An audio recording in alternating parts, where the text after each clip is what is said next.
everybody. Welcome to Radio Labyrinth Presents. It's one of our interview shows, and we've got a good one lined up for you. The Huntsville Comic and Pop Culture Expo is April 21st to 23rd of this year in Huntsville, Alabama at the Braun Center, the South Hall. You can find out all about it at hsvexpo.com. You can follow them on social media at hsvexpo on Instagram and Twitter, Facebook. It's facebook.com/Huntsville Comic Expo. Listen to this, 50 special guests, plus 50 plus is what I'm saying, from a variety of fandoms, vendors, artists, authors, cosplay, contests, gaming rooms, panels, and charity auction. I'm going to tell you who some of these guests are. Gates McFadden, William Shatner, Brent Spiner, and John Delancey. They round out the Star Trek group. You have the Naruto cast, or Naruto, I don't know how you say that. Dustin, you might know. And also Dean Cain from Lois and Clark, right? Amy Jo Johnson, the Pink Ranger. Mark Paul Gosselaar, Joey Fatone, Mick Foley, Chandler Riggs, Omid Abtahi. He is also one of the people on The Mandalorian. Barry Bostwick, Brian Silverbacks, who's a friend of ours who's been on the show many times. He'll be there, and there's a whole bunch you can find out at the website. This is the 8th annual show. And our guests tonight, very special guests, friend of the show, Ming Chen, Jeremy Long, founder of the Huntsville Comic and Pop Culture Expo, and actor BrianOHalloran, a.k.a. Dante Hicks from all 3 Clerks movies and much, much more. So, without any further ado, please welcome our guests. Jeremy, thanks for doing our podcast. This is a great, I was looking into the website, you have a great show lined up, a great weekend lined up, and this is what, your 8th year now, right? Yes. And how did you get started doing this? What inspired you to get it going? And you're the creator, and you got it all going right from the ground up, right? Basically, in 2014, I lost my job, and I've always been into comics, and so I had been buying and selling comics online, and then that summer, I started doing shows, and they were fun. I enjoyed them. And Huntsville is a very nerdy city. Like my regular job is missile defense. Everyone here is either missile defense or NASA. You know, a lot of engineers here. But I was like, why is there not a show in Huntsville? Like, I've got to go to Birmingham or Nashville or Atlanta to do a show. Why is there not something here? And the owner of one of the comic shops here says, well, we tried it and it didn't work. I'm like, oh, when was that? He said 1997. I was like... Things are a little different now. In 97, you had to hide the fact that you read comics, and now they're billion-dollar movies. Right. So someone should do something. And I actually did a show about an hour and a half north of here, and it was awful. There was like 30 people there.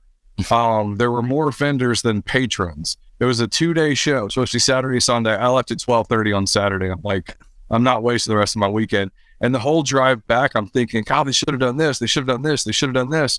And I go to I'm telling my wife about it, and she goes, isn't something you just need to do your own show? And I'm like, I've kind of been planning one for the last 2 hours.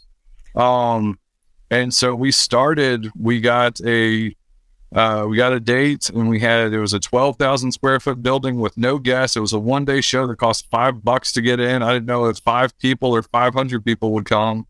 And we ended up having about 1,500 people through the door. And I was like, okay, so this is something that this town wants. And so we've just grown ever since. And now we're, 150,000 square feet, 3 days. And we've got a decent guest lineup. So yeah, it just started. We just built on it. And Huntsville is a perfect city for it because lots of nerdy people with disposable income. Nice. What's great, and to your point earlier, that there are a lot of cons now, and social media, you can follow all of them, and you can see where everybody's going. But again, to your point, people rely on these for income, and it's a lot of the older people who worked in Hollywood or did TV shows or whatever, movies, didn't have the deals that people have today. And, this is, hey, you get to go meet, like we were talking before you joined, that I just went to one in Atlanta, and I waited in line for Jamie Farr, and I really wanted to meet him, and then it was hot and I got tired of waiting. So I went and met Butch Patrick, who I've met a million times. but I wanted his autograph. And I said, damn it, I should have gone back. But Jamie Farr and Loretta Swit, they're going on these tours, and I think it's good. I think it's good that they'll go meet fans and they get to make some scratch out of that. Yeah, for sure. And, you know, people ask me, like, what is so appealing about these shows? And I'm like, you know, where else can you go that you can bump into Spider-Man and Darth Vader and different, you know, awesome cosplayers, but then actually go talk to Captain Kirk or, you know, Dude Love or Ming Chen, you know, all these icons of Hollywood. And so, you know, it's like Disneyland come to town. It's just fun. I mean, and that's how I run it. I just want to make sure everyone has fun, from the vendors to the special guests to the patrons. You know, it's just supposed to be a good time, and that's how I treat it. And it's not like you need a ton of money either. You can pay the entrance fee and go in and enjoy yourself and look at the cosplay and talk to people and you know, look for comics or toys or anything that you want or that you're into. And you can go look at the celebrity. You know what I mean? It's great. Do you allow pictures and stuff, even if they're not in line, like if they're standing away from the table? Is that something people can do? I mean, it's not like, hey, go take a long distance shot of, you know, Ming or whatever, which is cool with it. But like, you know, people do. I mean, you see people post all the time, like, I couldn't get over to, you know, such and such, so here's a picture of them way far away. And that's fine, whatever. But I mean, all the guests, you don't have to pay to go say hey to them. No. You know, and that's the cool thing. You know, you can go up and be like, hey, I loved you in such and such. I was just in Tupelo a couple weeks ago, and Emily Swallow was there, who's just a fantastic human being. And I mean, you know, so many people would just come up and say hey to her. And she's so nice about it. And but yeah, and that's something that you could do. You can make a show like this as a patron as expensive as you want it, but you can make it as affordable as you want it too. You know, I mean, obviously with costs and everything, you know, we can't give tickets away, but like, you know, we try to make the tickets as low as possible for what we offer. You know, it's one of the lower price shows of its size and, you know, lineup. And because one thing I've always wanted is this show to be family friendly, and that's not just content. You know, that's accessibility. Right. You know, we have kids 12 and under are free. I mean, my boys, the oldest one just turned 13. He's almost as tall as me too. He's like almost 6 feet tall. It's crazy. But like, you know, the idea of having to pay over $100 for a family of 4 with 2 little kids to go, it's kind of not so for, you know, one day. And so we make that, you know, kids 12 and under free just to make it more accessible and more family friendly. Cool.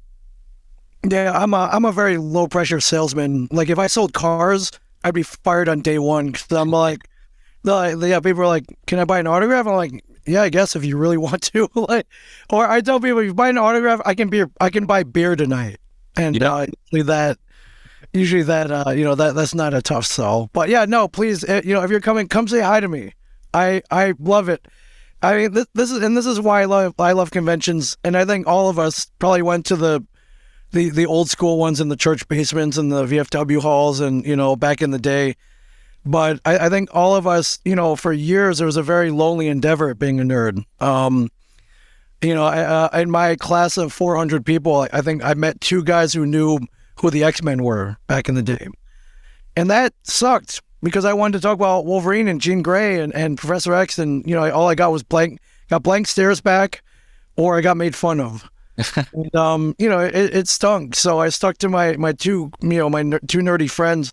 But what I longed for was to walk into a building with like 10,000 other nerds and not get the blank stares back. So when I go to Huntsville in April, no blank stares. It's great. And for anyone wondering why I go every week, like, that's why. Because I didn't get that when I was a kid. You have fun. You enjoy it. Yeah, and then, you know, then you make friends with all these other nerds, and you know, you see them. I see them at other conventions, or maybe I'll see them once a year. You know, when I go to a one that I get invited back to, and it's great, man. And I see a lot of these conventions. You know, people make great friends, and they kind of talk virtually that whole year up until they can meet up again. at these conventions, and it's great. It's like a huge reunion. Have you found all the good dive bars and speakeasies and stuff? In Huntsville? Oh yeah, absolutely. There's I think all of our favorite places. I believe it's an old high school. I think I converted into a bunch of bars. There's one that's hidden in there. There's axe throwing. There's pinball, like in the basement. But it's cool that it was an old school as well. So they have the lockers are still there. I was like, hey, where's that cocktail bar? I was like, oh, I think it's in the principal's office. I think it might be called the principal's office. I can't remember. There's a speakeasy that you literally have to move a wall of lockers to get to. Wow. It's a really cool place. And that's, people ask me why I do the show. And I'm like, Huntsville's such a cool town. It needed something like this. And it's really booming. If people haven't been to Huntsville, it's a really cool town. We've got a great, minor league baseball team. That's what my hat is, the Trash Pandas. And so that's a whole nother thing. But yeah, there's so much cool stuff here that I was like, why is there not a show? And so we started in 16 was our first year. And now there's like 7 different shows ranging from like one day, anime hotel show to now there's 2 multi-day anime shows that go on. I'm like, I have anime guests, but I'll never do an anime show. People ask me to do another show, and I'm like, no, I'm good for the one. That's all I can muster. How many people would you expect in this year? This was crazy. Last year we did about 12,000 people, and I know this is a huge jump and a huge range, but I'm expecting between 15 and 25,000. Wow. With the lineup, and I mean, obviously, Shatner is a huge name. Today's his birthday too. He's 92 today. Wow. Yeah. 92. And so it's like, how many more opportunities are people going to have to come meet him? And our pre-sales are already bonkers, especially, VIP tickets. We've never come close to selling out of VIP tickets, and we sold out of them like a month ago. Right. And so it's gonna be crazy, and I am terrifyingly excited. Well, the local businesses and hotels must love you for that because it gives them revenue as well. Yes. In fact, 2 cool things. I've been waiting to get the attention of the city, and this year they actually are giving us a grant to help us pay for the building, which is awesome. And then also just like 2 weeks ago, we won the 2022 event of the year for Huntsville. Great. And so I'm like, all right, well, I'll start a trend. We're going to do it again next year. So it's gotten attention, and, I just think it's this cool project that, it's definitely a passion project. I mean, do I make a few bucks on it? Sure. But I don't do it for the money. And I think that's why it has been so successful, because I don't run it like a business. I treat it like a business, but I don't run it like a business. I don't pinch every penny. I don't have a board either. It's just me. Now, my wife is a graphic designer, so she does all of our logos and announcements, and she keeps up with Instagram and Facebook and such. In fact, we've got 15 billboards going up next week. She designed all those. But outside all the decision making, it is just me, which is good and bad, because if I have an idea for a guest, I don't have to call a meeting and get a majority approval.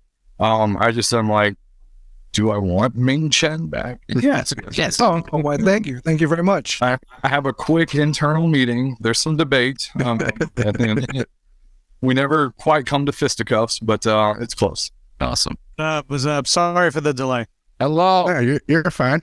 How you guys? Good. Doing good. We were just talking about the Huntsville show that's coming up. Or have you been to Huntsville before? I don't remember if I have or not. I want to say yes, but I don't think I have. Yeah, if you're a NASA or rocket aficionado, you would remember that place. It's I remember when I was a kid, it was Space Camp. That was the fun thing for us to do there. And like you said earlier, Jeremy, it's full of nerds and engineers. So it's a cool place to have conversations at bars. You realize, you start talking to somebody, you realize this person's got an IQ that puts mine to shame. Yeah, I went. My first expo was in 2019. Jerry was nice enough to invite me, and I didn't know what to expect. I've been to a couple of shows in Birmingham that one of our friends ran, but I had no idea what to expect, and it was way more crowded than I thought it was going to be. And I met a lot of cool people. I mean, even the first thing I did when I got down there, I bumped into Walter Jones, the Black Power Ranger, and I was like, "Hey, man, you want to go grab lunch? I heard there was really good crawfish at this gas station in Huntsville." So we ended up going to this gas station that had really good Cajun food, and I kind of went off from there. And as you know, I like to explore. So the downtown area is within walking distance. So I found great coffee and a barcade out there, and I was like, okay, this is gonna be a great weekend. And then the show started, and I remember looking at a friend of mine. I was like, holy crap, man, this is awesome. Like they just gave each other that look. So Jeremy, well done, my friend, well done. Well, I mean, when you were there in 19, we only had part of South Hall. So there's like 50,000 more square feet that we have now. And we open it, it's just wide open. And yeah, it's going to be, we're going to be packed in there. It's going to be a COVID breeding ground. Stop. So the C word, no more C word, sorry. It's realized, have you not seen the news the past 2 days? It's now this viral fungus that's going on. Yeah, it's in California. I just left California too, so obviously COVID has a subscription to HBO and said, wait a minute, cordyceps, I can do that. I haven't paid attention to the news. All the nerds in NASA will get that joke. Right. I'm with you. Is this something we need to worry about, this deadly drug-resistant fungus? Are you in a nursing home at the moment? No. Well, then you Should be. Right. If not. Just so you know, that's how COVID started too. So you never know. And it's named after a Tony Orlando song. Apparently. Just when you order pizza, no mushrooms. No mushrooms. I can't. I'm blurring into this picture. This is us. What show was that? Do you remember? Jeff, where was that? We went I to, can't remember. It was like Calhoun, Georgia, maybe. might have been, yeah, it was south of the city. I do remember that. Yes. That was done. It was a one-day con. I think it was a Sunday only. Yeah. There's a friend of mine who is a cosplayer / armor builder who lives down there. And he was like, hey, we're going to do this one-day con in south of Atlanta. I was like, okay, Saturday, Friday, what day? Like, no, it's Sunday. I'm like, what? Sunday? Sunday. In the South? Sunday in the South is like church or NASCAR. It's not Comic-Cons. Well, you came on our radio show too, the Friday before That's that. my coastal elite kind of opinion. Anyway, it turned out to be a great show. Marilyn was there. It was a lot of fun. And it was surprising for a one-day show. Yeah, there were a lot of people there too. It was a great time. No, Spat, Oaktown. Spat. Yeah. That's it. Spat. Correct. Yeah, we saw him at GooseCon just last year. Yeah, he's a good guy. And you're bringing Jeff with you, Jeff Anderson, who's come out of hiding. We've tricked him into saying, hey, NASA has recruited us to go up in a spaceship. It's not quite the Jeff Bezos penis rocket, but yeah, we could do something. Which one's closer to a penis, Bezos's or Elon Musk's? No, Elon Musk's is just like a big, like the head of it, while Bezos went head and shaft. He went, go big, go home. I don't have that luxury. Here's when Clerks 2 came out. Okay, I was about 240 pounds back there, but there's Kevin. We got to sit and watch the movie with him. That was one of the coolest things, sitting there right next to him watching Clerks 2. That was weird. But does he do cons? Yeah, he Kevin? does cons. It. Okay. Just this past year, in promotion, especially of Clerks 3, Jay Muse has always done cons and has always been like, yo, Moves, you got to get in on this, yo. It's people want to meet you. They say they want you to sign stuff. It's awesome. And so he's like, all right, we'll try this. And he tried a couple in the beginning of last year, and he's like, oh, shit, this is kind of fun. And he did a lot of the fan expos, as we all did as a group. And then again, this year, he's enjoyed it so much, he now wants to do one on a boat next year. So we're going to do a cruise, a View Askew cruise next year in February. So that's how much he's been bitten by I want to meet the fans. Jeff, you're going to go to that, right? I signed up for the pre-sale. I got to try and find a bunch of roommates that'll split the cost with me. Yeah. And that's it. That won't be that hard, Jeff. That won't be that hard. It'll be a good time. Sixthman.net to check that out. Yeah, and good chance you'll be seeing me on the high seas as well, my friend. So nice. I'm working on that. But I think Kevin, I think he saw us doing them. He saw how much fun we were doing, and he started years ago in the 90s. He would go to like Whisper World Philly and San Diego, and I think back then his deal was, hey, I'll come and appear at your convention, do a Q&A if you give me a table where I can sell stuff for the stash. And that was the exchange. And I remember he would come down and maybe sign for free for like 2 hours, and the line would like stretch all the way down the convention floor. And I guess eventually, I think the other guests who were charging money were probably getting mad. It's like, well, why's that guy got such huge lines? Like, well, he's not charging anything. And so I think after a while, he just couldn't do that anymore. It just logistically got too crazy.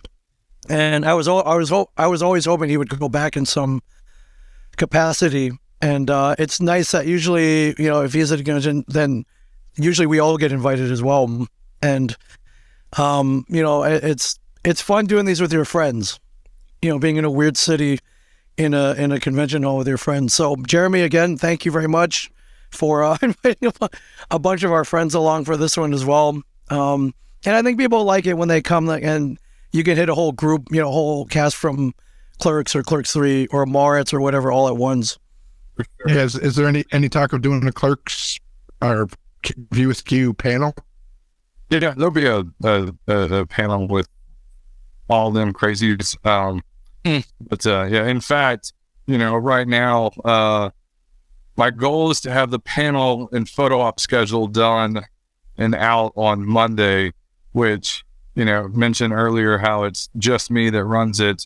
These last 30 days go pretty bonkers with having to remember all the little things and whatnot. And like I said, my house turns into a shipping yard where I have boxes of stuff. And I'm like, what is this? Oh, 5,000 lanyards. Okay. What is this? Oh, the badges. Okay. So it's great. But then I have, I've got a list of stuff to do, and I was making my list and I was like, all right, what else? And I was like, crap, I've got to get my taxes done. So I have to put that. I'm like, that's a me thing that I've got to get done on top of all of this. So yeah, so I got to remember that life exists outside the expo. People think that anybody can just put up a show, and they think, well, you just invite guests, you get a big flat hall, a couple of tables, it's all good. And it's not. It's not that simple, especially when you're dealing with personalities, for that matter.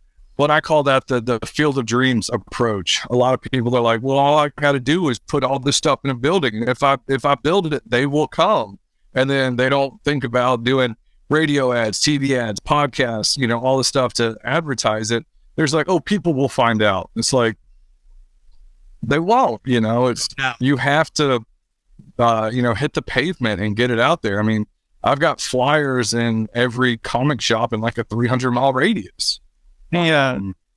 The thing that people don't realize, like I've been to numerous cities, numerous shows where literally after like day one of the show, we'll go out to dinner at some restaurant somewhere and they'll be like, oh, so where y'all coming in from? I'm like, oh, we're here for the Comic-Con in town. They're like, what? And we're like, 2 blocks away, the big convention center has a big Comic-Con going on. Oh, I didn't know that. And I think to myself, how do promoters not, like one of the top places that the word should get around is every bar and restaurant, because everybody has to eat and everybody goes there afterwards.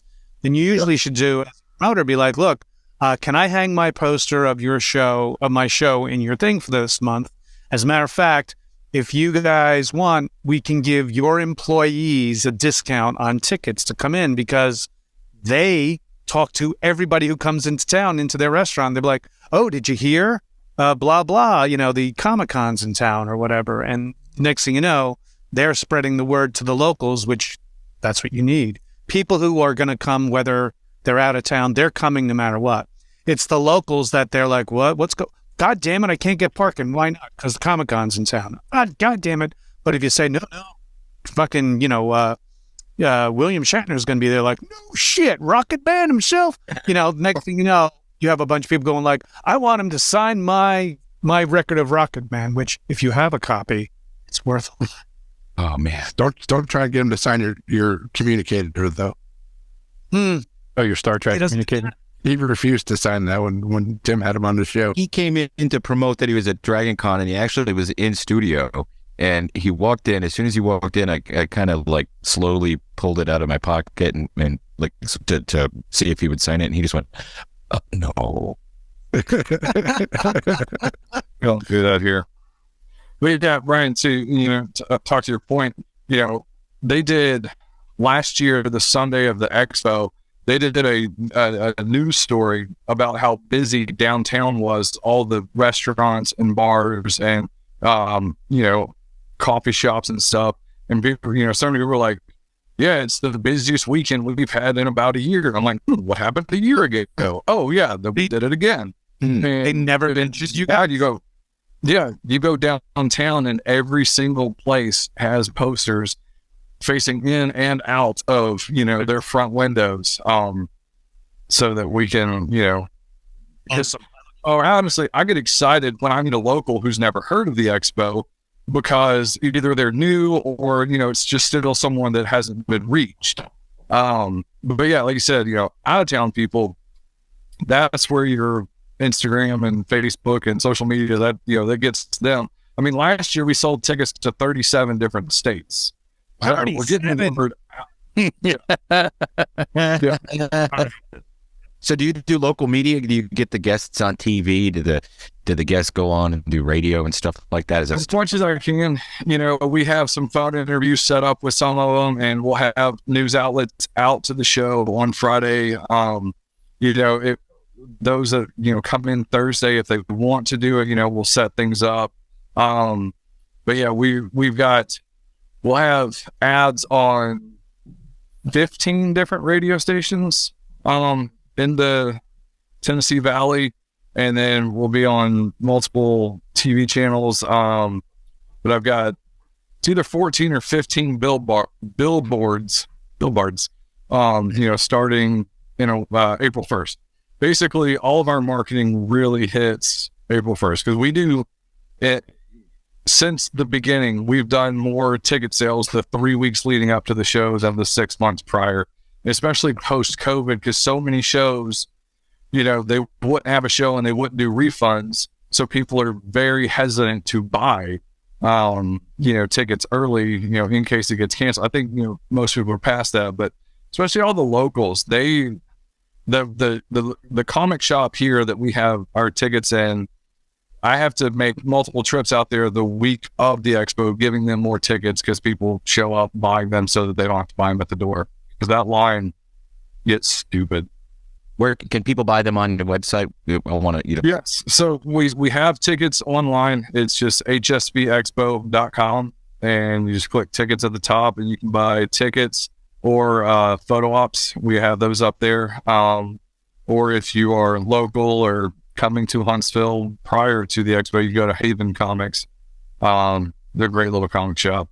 While we have all three of you here, there's a question I don't think we've ever asked any of our guests when it comes to these cons, but is there a guest or is there somebody that you've never met yet that does these that you really want to meet? And this is for all three of you guys. Or is there somebody that you met in your past that you're like, damn, I finally got to meet this person? Who do you really geek out on that you really want to meet? Ooh, great question. So the one that I, met and geeked out on and got really, it still sends shivers when I, tell the story was when I met Stan Lee in 2017 at DragonCon. Me and two buddies of mine, the owner of that comic shop and then another guy who owns a shop, we had shirts made. They were just white shirts. They had Stan Lee's face on them. One said Stan, one said die, one said man. And we just stood, next to him in the photo op. And on the way into the photo op, they're like, don't touch him, don't look at him, don't kiss him, don't rub him, don't, force choke him, don't do anything. And so I was like, take the picture and leave.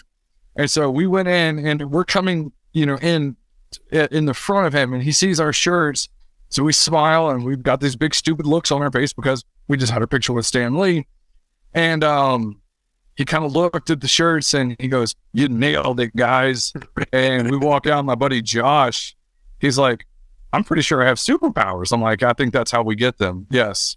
Mm-hmm. But yeah, that was my, geek out moment.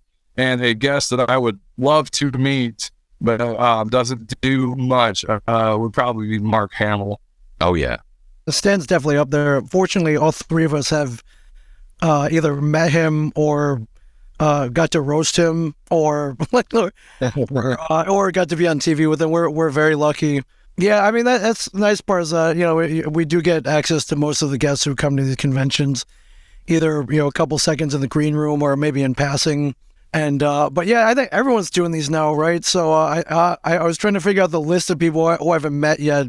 It's growing smaller by the year, which is cool.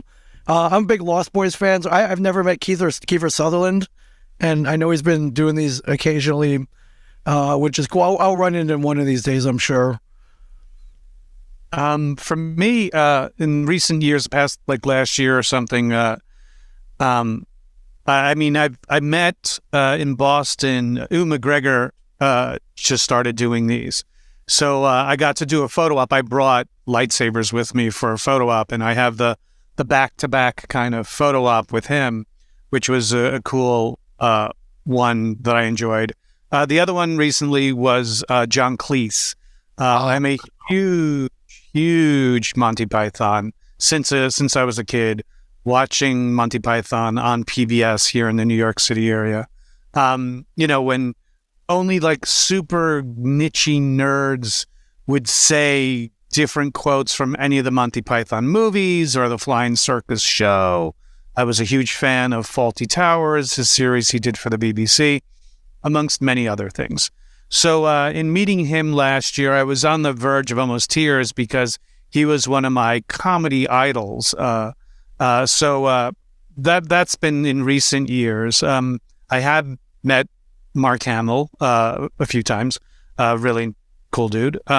And I got to MC the roast of Stan Lee, which one day that roast will see the light of day. Because professionally, film it and everything. Ming was part of the dais. Tons of people were part of the dais. Michael Rooker, Ming-Na Wen, Rob Paulson, Sean Gunn. So Sean Gunn, and then a bunch of others. So it was a lot of fun. So that's one of my top career moments. As far as who in the future I would like to meet, just because he's so red hot professionally right now, and all the interviews I see with him, he seems incredibly down to earth to talk to. Would be, and I hear now he is going to do a show, is Pedro Pascal. So it's just, I'm a big fan of The Mandalorian, big fan of when he was on Game of Thrones, big fan of his, that he's been on The Last of Us. See the Nick Cage movie? Nick Cage movie, that's right. So good. He would be someone who I'd be kind of like, I got to go meet that person. Yeah. That's awesome. I'm excited to meet Julian, is it Richings from Patriot? Were you a big Patriot guy, Jeremy? Is that why you got Julian to come to? Well, I completely forgot he was on that. Obviously everyone loves him from Supernatural, but then he was just Umbrella Academy latest season. I feel like he's just been in 1,000 things, but yeah, I do love The Patriot. That's a great movie. One thing I wanted to ask Brian, just since I saw you hanging out in an M. Night Shyamalan movie, how did that come about, and how is working with M. Night different than working with Kevin? Well, I auditioned. M. Night works out of the Philadelphia area. He's a Philadelphia boy. So he primarily likes to film most of his movies if he can. Not like his last one, Old, which takes place on a Caribbean island or something like that. There's no Caribbean islands in Philadelphia. So he was holding auditions out of there. The Diane Heary casting is based out of Philadelphia. I had gone into a bunch of auditions for them on different films, and it just so happened that his first AD on that project specifically was a big Clerks fan, and apparently when he saw my name on the roster of people who were auditioning, he was like, "Oh my God, bring him in, bring him in, bring him in." And so I got to just audition, and I didn't get to see Night until we were on set, and by then you only get literally only your lines of your script is all you get to know. You don't know what the film is about. You don't know what's going on. Even Zooey Deschanel and Mark Wahlberg weren't allowed to take home their script. They had to hand it in every night or something like that. And so when I finally got to hang out, we were at base camp. I think the first thing that we were shooting was the scene with as the Jeep is driving and the landscapers have killed themselves in the trees and whatnot. And so we're waiting at base camp, ready to go down, and Night was coming out of his trailer. I was just hanging outside of my trailer, and he's like, "Oh shit!" And he came over. He's like, "Hey man, thank you so much for being a part of this." I'm like, "Oh, Mr. Night, I'm just a huge fan of yours." He goes, "No, seriously." So then we just started talking, and I said to him, kind of to break the ice, I'm like, "I'm a little disappointed with this script." He goes, like looking at me like, "First of all, how did you read the script?" Which I didn't. I just joked with the title. I go, when I come here and I see everybody dressed up and I'm seeing what's being set up down the road here, I think I'm in the wrong movie. He goes, "What do you mean?" He goes, I thought I was auditioning for the What's Happening movie. Hey. He was a big fan of What's Happening. So then we spent 15 minutes. If we were to cast a What's Happening movie, we started like, oh, well, obviously Dave Chappelle would be great. Keenan, what's his name, from SNL would be great for rerun. And then like Wanda Sykes, Shirley, like to the point where his ADs were like, Night, we need you on set to prove something. Like, hang on a second, we're talking important business here. And we went on to cast the What's Happening movie. So he's a cool cat. He's a cool dude. Once again, I didn't know what the film was about until the premiere, which we premiered it outside of Philadelphia at the, I think it was the Valley Forge Theater. And then I was like, oh, this is the movie we're doing? All right. Sounds good. Thank you for spotting my eyes in the rear view mirror. Yeah, thank you for doing our show. It's nice to talk. Man, thank you for having me. Sorry about the technical difficulties. No, it's great. But I know you guys are going to have a blast down there, so I look forward to it. So many people have reached out going like, you got to go here, you got to go there. I know with Ming next to me, he'll be like, we're going to this place, you got to come. And I'm like, I have to be in bed by like 12:30. You don't go to bed until 5. Yeah. Hey, I'm Don't go to the second location. right. Never go to the second location. Or do. Then go to the fourth. I can hear the remnants of Kansas City in his throat already. So I don't even want to know where he was in Kansas City. Yeah. Yeah. Well, we'd love to get you to DragonCon someday. Look, they never approved me on their throne of council or whatever it is. I guess I'm too, I don't know. You know what it is? I always see DragonCon as the Super Bowl of cosplay. So if you're a cosplayer, place to go. If you're a regular kind of entertainment type of guest, it's a good show. Don't get me wrong. But I think the focus has always been the hotel parties and the cosplay, which is should be a show focused on cosplay because these people spend tens of thousands of dollars, some of them, and hours of their creative labor building such elaborate costumes. Some have mechanisms that engineers there up in Huntsville wouldn't be able to figure out, kind of a thing. So I appreciate that DragonCon is that type of con. It's definitely the show for Ming. Ming is the king of going room party to room party to room party, and cosplayers in general. So I respect what they do, but I've applied 3 or 4 times and they're like, yeah, no. So I'm like, all right, it is. We'll muscle them. No. By all means, they know my rep is, they know my number. If they can contact us, they can contact us. Atlanta is one of my favorite cities. I always go to Fat Matt's Barbecue on Piedmont. And, same thing with the Buckhead Diner. All up there is always a great restaurant. So I love Atlanta. To go back there, it would be a blast. Good to see you guys. Thank you for having me. Thank you very much. 3.5 weeks, my friend. Yes, we see you then. Do you got anything coming up between now and Huntsville? The only thing I've got coming up is my blood pressure and anxiety. It'll continue to rise. What's funny though is, we've only been a 3-day show for 2 years now. We were a 2-day show before that. Like when Ming was here in 19, we were still a 2-day show. And people would see me on Saturday and be like, how are you so calm? I'm like, if anything goes wrong at this point, I don't really care. I'll fix it, but it's, it's not, okay, such and such missed a flight. Like, these things, extravagant things can't be, controlled. And so I'm just kind of chill. So that's how, when you come, you see me on Friday or Saturday at the show. Yeah, I'm doing 40 to 50,000 steps a day, putting out fires, but it's like the most calm I will ever be once the show starts. Once kickoff happens, I'm in chill mode. I mean, I'm in, crisis control, but it's, it's like the analogy of a duck. It looks very peaceful, but underneath it's, going crazy. And so I enjoy it. But yeah, the next few weeks will kind of fly by, but it's every time I get a big delivery at the door, I'm like, all right, it's getting closer and closer. And it is a lot of fun. I mean, I used to give the analogy of putting on a show is like getting married. You spend about a year planning it. The last, 60 days are really crazy. And then once it gets there, everyone gets to enjoy it except for you. And you also don't get to eat. And so, but it's still kind of like that. But I mean, obviously I don't miss too many meals, but, it's still fun. I enjoy it. I enjoy the after the, show, not when it's over, but just the hanging out, just bumping into people at the hotels and whatnot. Plus, one thing I mentioned earlier that our show is very family friendly, but it's also, we always tie it to a good cause, and we support, there's a local charity called Kids to Love. They help foster kids in every aspect of their life, from when they have to do an emergency, foster situation, they donate, they give all this material to them.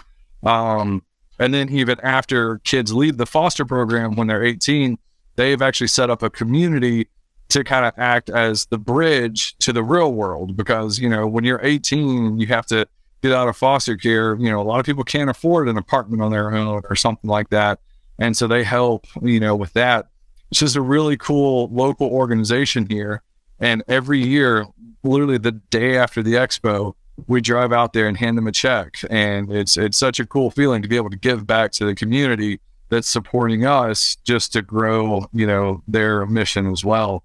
It's just, it's a fun thing. Plus we do a blood drive every year, and we keep growing it and growing it. And this year, actually, we will have, similar to DragonCon, exclusive Huntsville Expo t-shirts for people who give blood.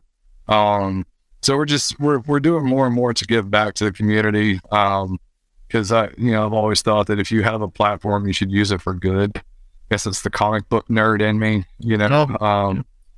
and so just different ways to give back, but we definitely have fun too. I told Ming we're going axe throwing again. It's such a fun thing. So we have a lot of fun, and everyone enjoys it. And what do you got coming on, Rob? Oh, I'm sorry. Go ahead. Oh, yeah. I got a couple of things coming up. Looks like I'm going to pop over at C2E2 in Chicago, which is a fun, larger show in the Chicago area. The week after that, I somehow got invited to a Comic-Con in Hawaii, so that should be fun. It's on the island of Kauai, and I met the promoter at San Diego Comic-Con, who came up. He's like, "Hey, so I run a Comic-Con in Hawaii. Would you ever consider coming out?" I'm like, "Consider? Consider? I mean, I'm gonna just pencil me in right now. Like, I'll swim there if I have to. I'll start right now. I'll get there by that time." But That should be pretty cool. So, by the time I hit Huntsville, I may have a tan. Who knows? I may be looking very healthy and hopefully more rested than I do right now. But we'll see about that. But Jerry, thank you so much for inviting me back. It's just I tell everybody what a great show it was. I've been there. I know what a great show it was. And several of my friends are invited guests as well as a lot of old friends. And and when you find a show that you love like this much, you start telling all your other area friends to come out. So I got friends coming out from Birmingham. It's not a far drive. I'm like, dude, come up. Friends from Atlanta. Friend from Biloxi's going to come up. So, I encourage everyone else to do the same. When you find a cool show like Huntsville, get all your friends to come out. Let's pack the place, my friends. So, I'm looking forward to that. And to add on to Jeremy as a master marketer, one of my favorite moments of the year, we all went to Pensacon, me, Jeremy, and Brian. And I remember picking up the program guide that they give to everybody. It's, it gives a guide when the panels are, who's there. And I remember flipping it over. On the back cover is a full page ad for Huntsville. And I was like, all right, well played, my friend. Well played. That's great marketing right there. So yeah, for those who've not been to Pensacon, it's a huge, 40,000 person show. So I'm like, okay, if I can get my show in the hands of 40,000 like-minded individuals, yeah, I'm gonna do it. And it was cool because also I sell comics at shows, so I was there as a vendor, and so people would walk up and they'd have their program like this in the background. So all I would see was my show on it. I'm like this, and every time someone would walk up, I would just start laughing and pointing. And then what's cool too is I always love seeing people in the wild wearing Expo gear. I see it around town some and around shows like in Birmingham or Tupelo, an hour and a half away. But there was a dude down there that we did a turtle themed shirt last year, and he was wearing it, and he walked up and I was wearing the Expo jersey, and I was like, hey, can I take a picture of you? And he was like, okay. And I was like, no, sorry, I'm not some creep, but you're wearing the shirt. I run that show. See, we have the same logo. And he was like, oh, okay. Anyways, it was kind of cool, but it's just stuff like that I really makes me smile. That's awesome. No, I'm looking forward to it. Yeah. Make the drive over. Yeah, come hang out, man. Come hang out for sure. Can't wait to see you there. HSVexpo.com. Yes. For tickets. And you can follow on social media. You can go to at HSV Expo on Instagram and Twitter. I recommend that you follow that because you see all sorts of cool pictures and things like that, especially, and look for the hashtag because you can see a lot of cool stuff that way as well. On Facebook, it's facebook.com/Huntsville Comic Expo. Guys, thank you for joining us. It's been a lot of fun. Thanks, guys. Yeah, April 21st to the 23rd. Yeah. See you guys soon. Be there. There.